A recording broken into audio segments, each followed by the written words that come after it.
Here's what's coming up on your horizon. Well, this holiday season, 1 in 6 Oklahomans and 1 in 4 Oklahoma children don't know if they have enough food for their next meal.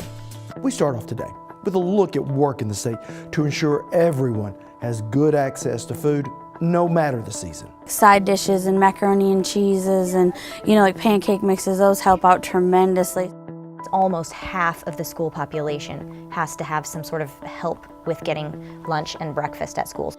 Inspired by the Chris Van Allsburg book and made famous by the hit animated movie starring Tom Hanks, the Polar Express has a real-life counterpart in Stillwater, Oklahoma. We'll take you aboard. We're headed to the North Pole. And we'll end our day with the sounds of the season and the Oklahoman dedicated to rekindling some lost memories.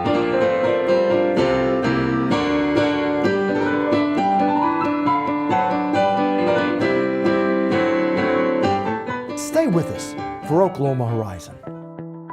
Oklahoma Horizon is made possible by Career Tech, a job for every Oklahoman and a workforce for every company. With additional support from the Oklahoma Department of Agriculture, Food, and Forestry.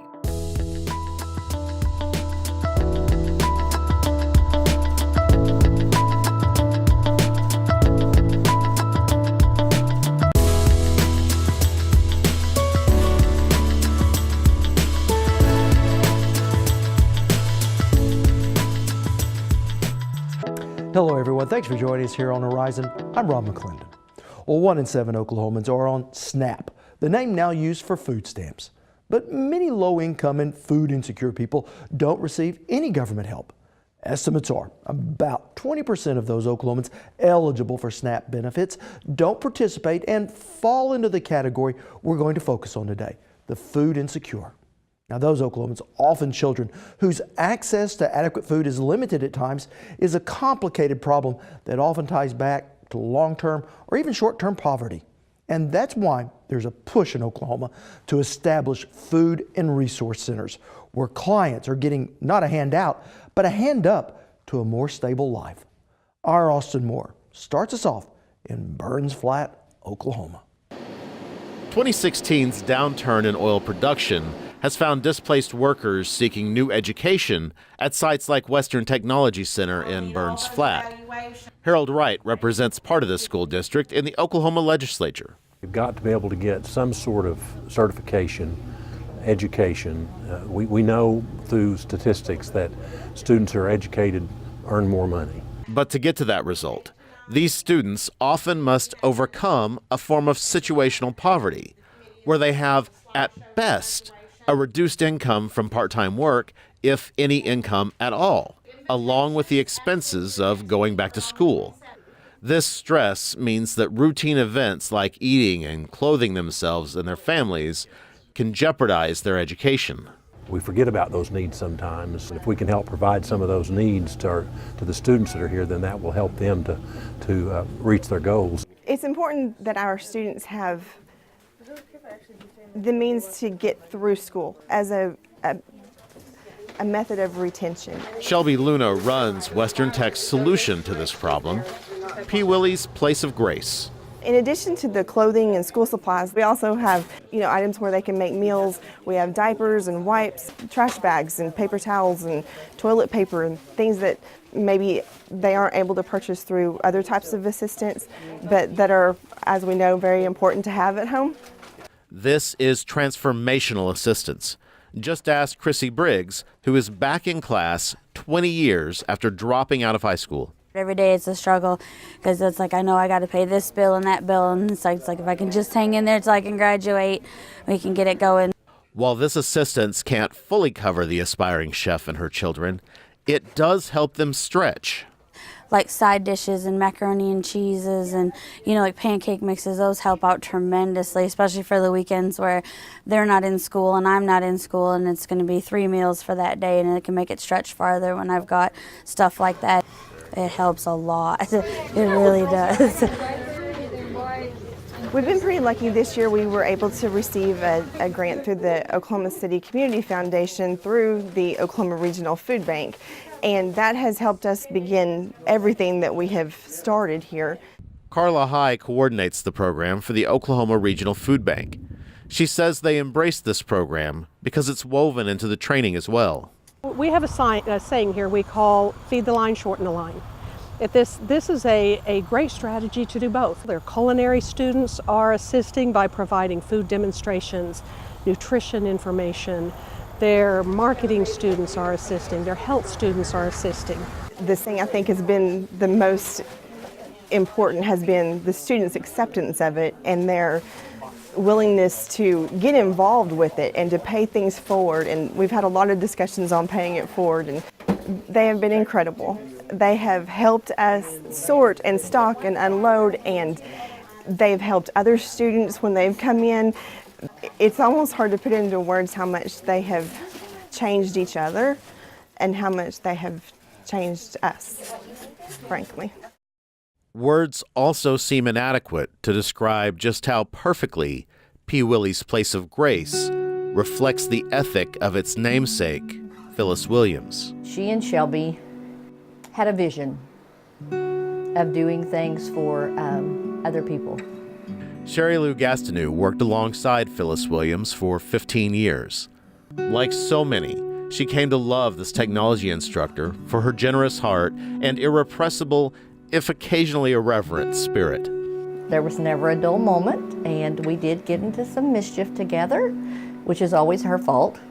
I never thought of it, always Phyllis. But her love and her passion for teaching, it was just unbelievable. I can remember times at the high school when a kid needed something and she'd say, we need to go to Walmart. And we'd go to Walmart and we'd buy whatever we needed to buy. Whatever needed to be done, we did. Phyllis would call me in the middle of the night, so-and-so, we gotta go do this, okay? That drive to do more, to help more, led to the idea of the Place of Grace and to the initial fundraising to make it happen. But unfortunately, Phyllis's health took her life before P-Willy's could open its doors. It's kind of unique with Phyllis. She wasn't just my sister, she was also my best friend. And so when all this happened, it was pretty tough. Jim Vanderford was introduced to teaching by his sister. She had a passion for people, but particularly her students. She never let any of them go wanting. If she could have picked something for herself to live forward with her name on it, that would have been what she did. It's made us aware of each other a lot more, whether it's faculty, staff, students, or any mix of the above. We're much more aware of who we are and what some of our weaknesses and some of our strengths are. It's changed the culture of our school. I feel like we've always been very student-driven, but since we've had this common goal, it seems like everyone has been on the same page and at the same direction. A legacy well-suited for a woman so passionate about her students. She would be ecstatic, and she does see. She sees it every day when we're over there. She sees it every day when we're here, because she lives in us. When we return, we meet an Oklahoma couple whose eyes were open to the needs around them and the work they've started ever since. You're watching Oklahoma Horizon with Rob McClendon. Weekly insight into your changing world. I've always been fascinated how one action can lead to another. In the long scope of history, you see it time and time again, often with unintended consequences. But in our next story, the end result is much more deliberate. When an Oklahoma family wanting to help learn that solving hunger is no small potatoes. Life's been good for Matt and Christine Waits, a successful company, and a happy family. Well, and it's really important to us as a family to leave a legacy of giving. I mean, there's that quote about to whom much has been given, much is to be expected. And I think we try really hard to live up to that. With a gratitude that's turned into a mission. Yeah, so SST is a company that, you know, at its bottom line is helping feed the world. And Christine and I were talking about wanting to do something related to agriculture and something in our local community. That's when they found the Society of St. Andrews, a not-for-profit company that works with potato farmers to use those spuds that are still edible, but not that sellable. We actually work with a trucking company called Rains and Sons Trucking, who's here in town. And they go up, get those potatoes for us, bring it down, and then the SST employees help us distribute the potatoes to all the food pantries and free meal programs in and around Stillwater. Yeah, but bringing this in led to another realization. What was that? Well, when I first got this list of free meal programs and food pantries, I had gotten it from the United Way. And I thought, this is amazing. I mean, Stillwater is unbelievably generous with all of these places that are trying to help. And then I started calling them. And I realized, well, that one I can bring potatoes on the second Tuesday of the month. And this one can get one on the third Thursday. And there was this real disjointed, difficult nature of just distributing. And I had this realization that if me, with all of my time and all of my resources, having trouble giving food, what if I was hungry? So Christine began an effort to streamline and consolidate area food pantries into a one-stop food and resource center. So this is the future home of our daily bread. When a guest walks in, this is where they're going to walk into. It's going to be a beautiful welcome center if you can put your imagination goggles on. So while it may not look like much now, it did come at the right price. We have rented a building from the city of Stillwater for $1 a year. We're going to renovate that space. So here is our shopping area, and instead of just getting one brown bag of food, you're going to be able to come in here and see beautiful fresh fruits and vegetables. You're going to be able to, pick the nice breads. You're going to be able to get your canned goods, anything that you could possibly need, hopefully for that month, to help you bridge the gap. So it's tremendous. We talked about the psychology of hunger. How important is it that when someone comes into this place, it feels nice? Dignity is a huge factor, and every human deserves dignity. And that's what we're trying to do here, we don't want anybody to feel humiliated or embarrassed about the situation they're going to be in, because tomorrow they may not be, and somebody else may be in their place. So we want this to be a place full of dignity. Currently, Stillwater area food pantries distribute almost 1 million pounds of food annually. But by combining forces under one roof, estimates are the demand might grow by as much as 50%. We have about 18% of our population in Payne County is food insecure, meaning they don't know when or where their next meal is going to come. 18% of people. I think that's unbelievable. In Stillwater alone, there's 43% of the population of children in our schools that are on free or reduced meals. I mean, that's almost half of the school population has to have some sort of help with getting lunch and breakfast at school. It's unbelievable. We've got 3 kids, the 3 of them and I went to all the food pantries in town this summer and worked them all so that we could get best practices and know how to operate our daily bread better.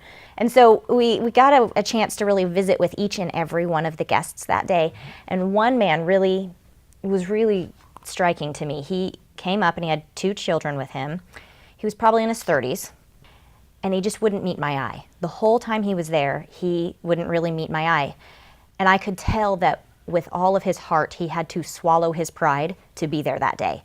And I thought, you know what, that man is why I'm here. I hadn't seen him before, and I haven't seen him since, but that man really needed food that day. And I hope that what we gave him was a chance to step over one difficult situation and be able to find his own footing. While maintaining his dignity. This is really where our community comes together inside of this warehouse. Clients will not be getting a handout, but a leg up. The volunteers who are going to be walking with them are going to be trained in conversational interviewing. So as they walk through, they're going to be asking questions. What's going on in your life? How else can we help? And we want those questions to not just be heard, but answered. And we're going to do that in the And Resource Hallway. So where our plan is, into these rooms, we're going to have small classes maybe about credit repair or household finance or diabetes education, that sort of thing, so that we're helping the entire person and not just their stomach. To fully renovate this building, it's going to cost over $1 million. A hefty sum that our daily bread is on track to raise. Christine and team have done a good job of raising a lot of capital to date, but there's still more that's needed to get this thing over the line. So. Yeah, it's true. We're under a $1.5 million capital campaign. It's going to cost $1.1 million to renovate that building. And Then we're trying to also raise an additional $400,000 so that we can have operating expenses for a couple of years. It's our goal to get there by the end of the year, but we'll keep on going. In addition to raising money, Our Daily Bread also wants to raise volunteers as shopping assistants. To find out more, just head to their website, which we have a link to under this story at okhorizon.com. We also have a tour of the work underway of the new Stillwater Food and Resource Center. Still to come on Oklahoma Horizon, the sounds of the season. But first, all aboard the Polar Express. Well, more than 400,000 people are expected to hop aboard the Polar Express this holiday season.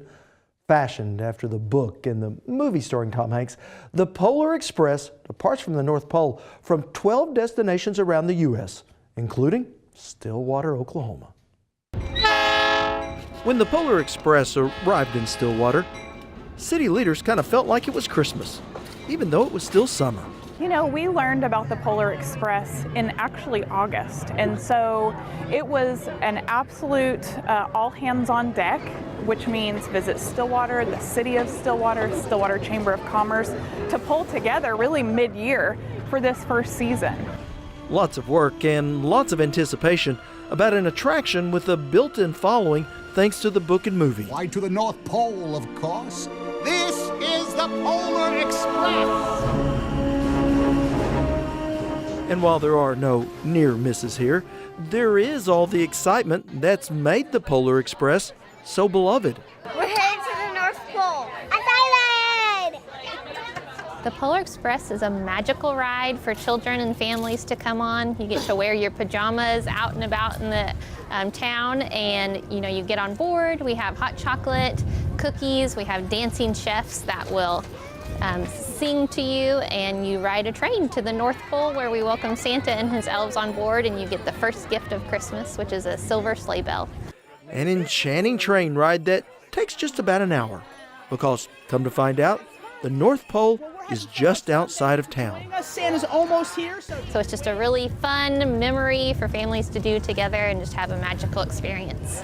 And while the children may be getting a sleigh bell from Santa, Won't you guide my sleigh tonight? the city of Stillwater gets its own economic present of about 36,000 visitors in the first 2 weeks, with over 80% of those coming from an hour away.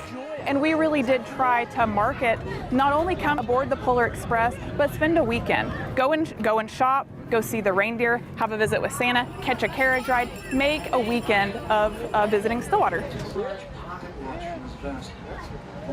Well, Oklahoma's Polar Express runs through December 23rd, and we have links to their website under this story at okhorizon.com.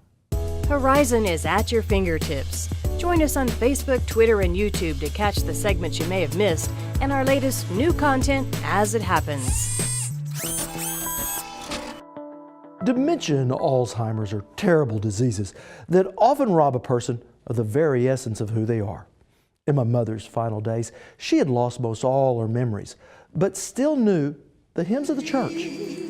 How great thou art, how great thou art. When nothing else could help, love lifted me. Now, I attributed my mother's ability to recall the hymns, despite her Alzheimer's, to the fact we were in church most every time the doors were open. But come to find out, music can often reach memory care patients when nothing else can. So when I learned of the Oklahoman in our next story, I knew you just had to meet him.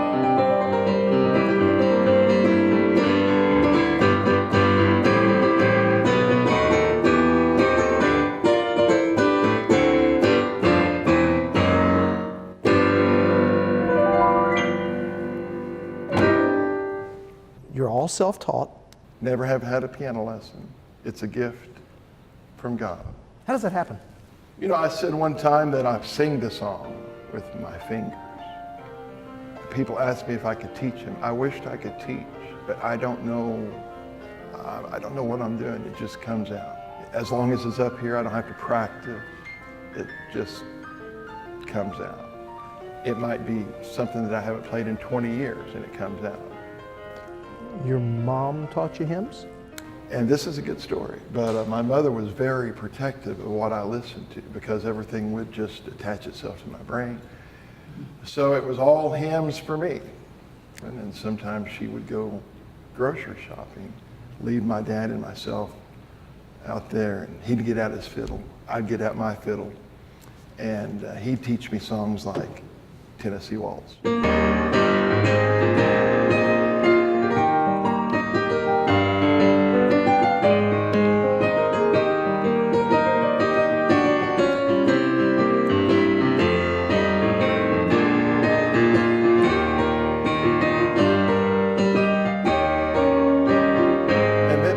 Would come up the driveway and we'd have to switch to Amazing Grace.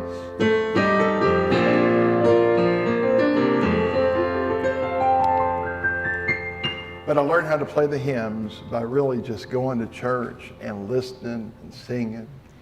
And to this day, they're my favorite. I feel like that's my calling, is to play the hymns.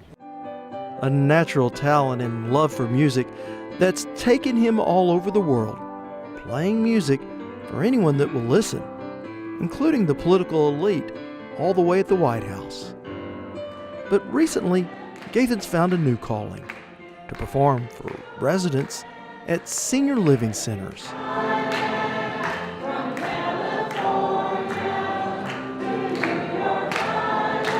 I feel like I have found my calling.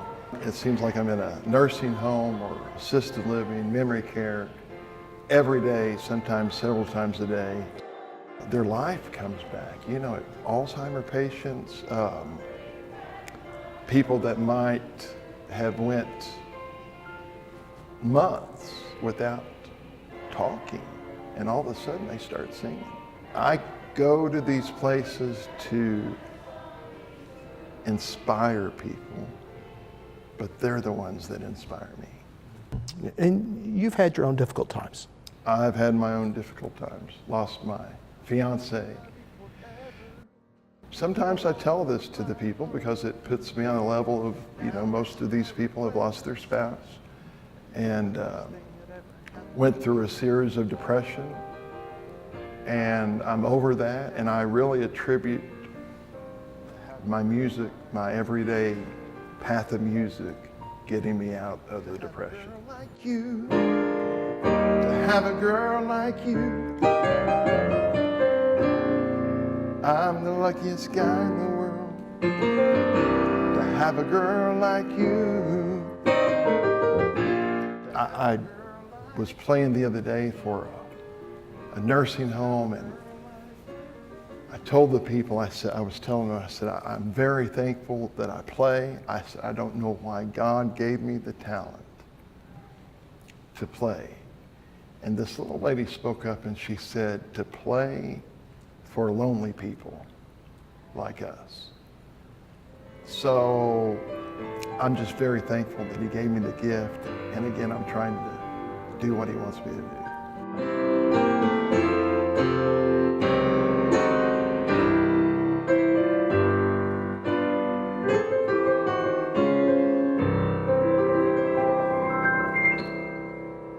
Now, if you'd like to hear Gaithen perform live, you can each week on Facebook. Every Tuesday evening, Gaithen performs on Facebook Live, where he even takes requests. Want to see more stories like this?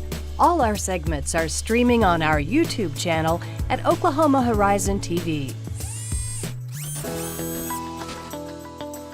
It's the people we meet that makes this job so worthwhile. Next time on Oklahoma Horizon, we open up our reporter's notebook and share our favorite stories from the past year. I'm thankful to be here, and I'm living every day trying to not only convey that to people, but help other folks realize it as well. Go live your life. Ending the year with a smile. An Oklahoma show for the heartland, Oklahoma Horizon. Thanks for including us as part of your day. I'm Rob McClendon. We leave you today with an early Christmas present, the music of Gaithen Graham.